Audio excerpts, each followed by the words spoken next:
हाग्रामाया गावनो अस्तित्व गैयै सासे मानसि इउपिपिएल दोलोनिफ्राय एक्सपेल जानाय बबेबा माहारियारि आफादनिफ्राय एन्टि ससियेल एलिमेन्टआव इनभल्भ जानानै हिन्जावनि केसाव माबा माबिनि केसाव इनभल्भ जानानै होखारजानाय मानसिफोरा दिनै हाग्रामाजों थायाब्ला खिन्थु बिथांमोना हाग्रामानि उत्पात भण्डामि गुन्दामिनि थाखाय दिनै थानो नागिराखै लासै लासै गासिबो फैनो नागिरगासिनो दङ।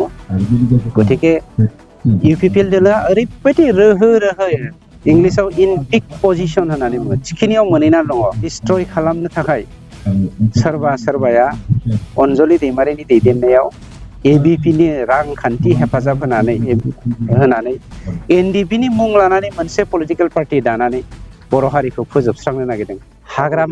हाग्रामाया गावनो अस्तित्व गैयै सासे मानसि बेहा जेबो अस्तित्व होननायानो गैला।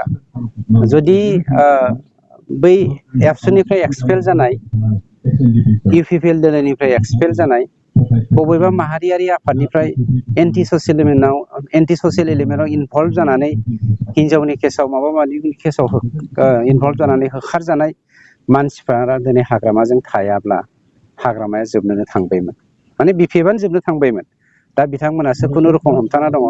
जा सासे सानै मोजां लिडार दं, मोजां लिडारबो दं बिथांमोननि गेजेराव, खिन्थु बिथांमोना हाग्रामानि उत्पात भण्डामि गुन्दामिनि थाखाय दिनै थानो नागिराखै लासै लासै गासिबो फैनो नागिरगासिनो दङ।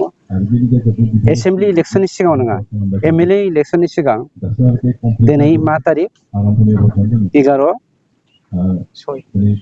दिनै 11 तारिख नङा होमबा? 11 जुन नेक्स्ट नोंथांमोना मे जुनाव इलेक्सन जाहैगोन।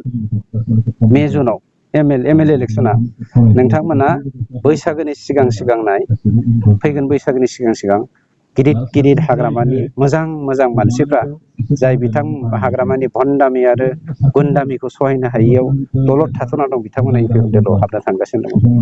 गतिके इउपिपिएल दोलोआ ओरैबायदि रोहो रोहोयै इंलिसाव इन पिक पजिशन होननानै बुङो थिखिनियाव मोनहैना दङ। खुनु राष्ट्रीय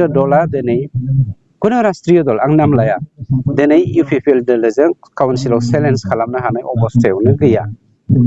बिथांमोना दिनै थोर गिनानै इउपिपिएल दोलोखौ डिस्ट्रय खालामनो थाखाय सोरबाया अनजलि दैमारिनि दैदेननायाव एबिपिनि रांखान्थि हेफाजाब होनानै सोरबाया नट एभ्रिवान सोरबाया रांखान्थि बिथां होनानै एनडिपिनि मुं लानानै मोनसे पलिटिकेल पार्टि दानानै बर' हारिखौ फोजोबस्रांनो नागिरदों।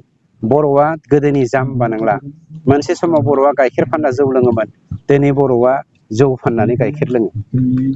आरो जों माखासे बेलायाव बावैसो साननि सिगांनो बेबो मोनसे बाथ्रा, जाय मानसिया बिखेब खालामा बियो जेलाव थांनांगोन होननानै माबायदि जुक्तिनि खोथा? बे बुरबकनि सेराव हाग्रामाया गावनो सासे मूर्ख नालाय गावहा मोनसे केस दङ। बे केसखौ गिनानैनो बियो सोरनिबा आथिंखौ हमलुंलाबायबाय थाखायो।